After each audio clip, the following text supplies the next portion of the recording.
Hello and welcome to Hildegard Subtlety Rogue Keybind and Macro Guide. Our topic today is macros. During the first video I explained rogue stances, and if you didn't watch it and don't know about rogue stances yet, you should definitely check it out. The link is now as annotation on the screen and you can click to just watch the video. Okay, at this point you should also have defined what your keybinds will look like. Part 2 of the series covered this. Check out another link on the screen in case you didn't watch it yet. Okay, part 3 now. The macro section is the step to make the binds we have in a spreadsheet work in-game. Let's start with the basics. Just a very small thing about stances. You still remember stance 0 is normal, not stealth. Stance 1 is stealth. Stance 2 is vanish when playing assassination and combat, and you should never include into subtlety macros. Stance 3 is shadow dance. After stances we have targets for macros. You can use macros to target skills at certain targets. Without adding something, a macro will use your current target.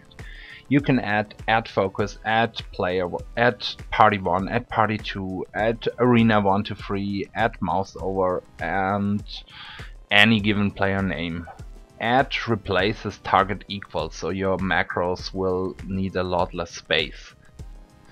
Next is modifiers. The following macro you can see on the screen is an example and you shouldn't use it, it's just to make a point. Let's assume you put this macro on A as a hotkey. Pressing A will cast Feint, pressing Alt plus A will cast Evasion, pressing Ctrl plus A will cast Sprint, and pressing Shift plus A will cast Flock of Shadows. It's important to include the no mod part if you use a modifier macro. Also make sure you do not bind something to Shift, Ctrl, Alt A, or the macro will not trigger the skill. Usually I go over my keybinds and unbind close to everything. I will cover the steps to create the actual binds for a new character in the last video. In this one we will write the macros needed. In the fourth video I will talk about skill chains, means about things that need to be close in order to be effective. Okay, we covered stances, we covered targets, we covered modifiers. There's another neat option called combat. As you can see on the screen, the following macro will use backstab if you're in stance 0 and you're in combat. If you get out of combat and press it, you will get stealth, and once stealth the macro fires ambush.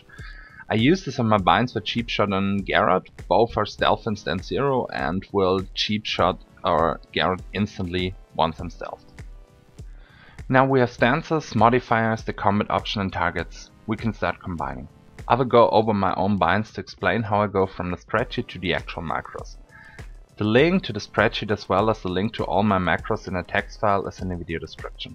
Let's take a look at the key 1. Pressing 1 does a lot of things. Stance 0 with no modifier is stealth. Stance 0 with alt is hemorrhage. Stance 0 with control is shadow dance into Garrett. Stance 0 with shift is shadow dance into focus Garrett. Stance 1 and 3 no modifier Garrett. Stance 1 3 alt is hemorrhage. Stance 1 3 control is Garrett.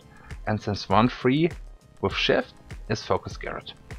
This is more text than we have for one macro, which is 255 letters. I simply removed hemorrhage and set it to alt +1 and ended up with exactly 255 letters. Lovely. Okay.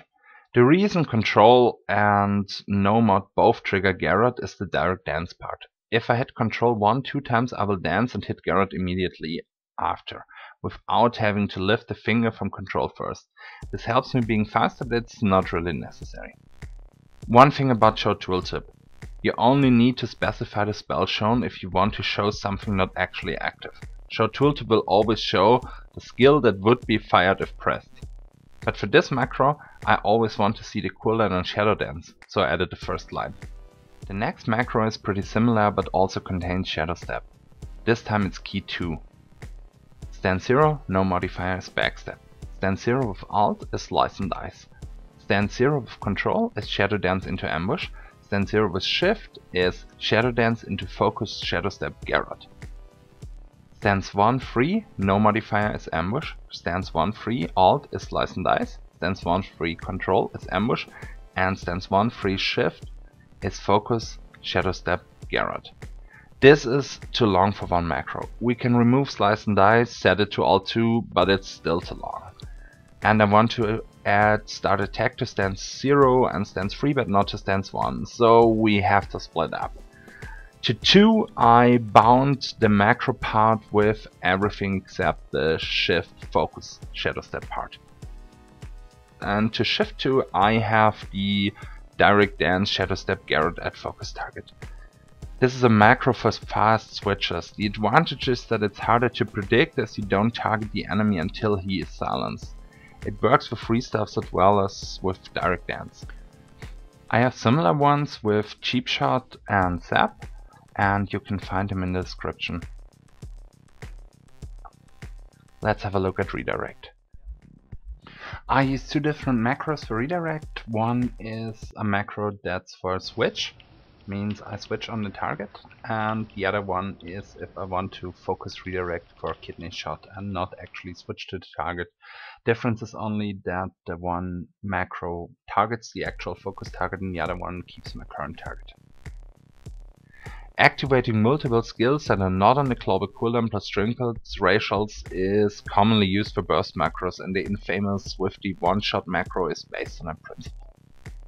Use everything and swifty the enemy down. The only skill with a global cooldown in this macro is ambush. Pressing this button once will start auto attacks, use shadow blades, use shadow dance, cast premeditation, fire the unused trinket or the engineering gloves, and ambush. In order for this to be effective, you need Slice and Dice up, Garrett and Rapture on the target, and probably a stun or the Garrett silence. In the next video I will cover skill chains and how to make binds that are efficient, that are close to each other, that support certain skill chains you need to press in a fast order. Thanks for tuning in.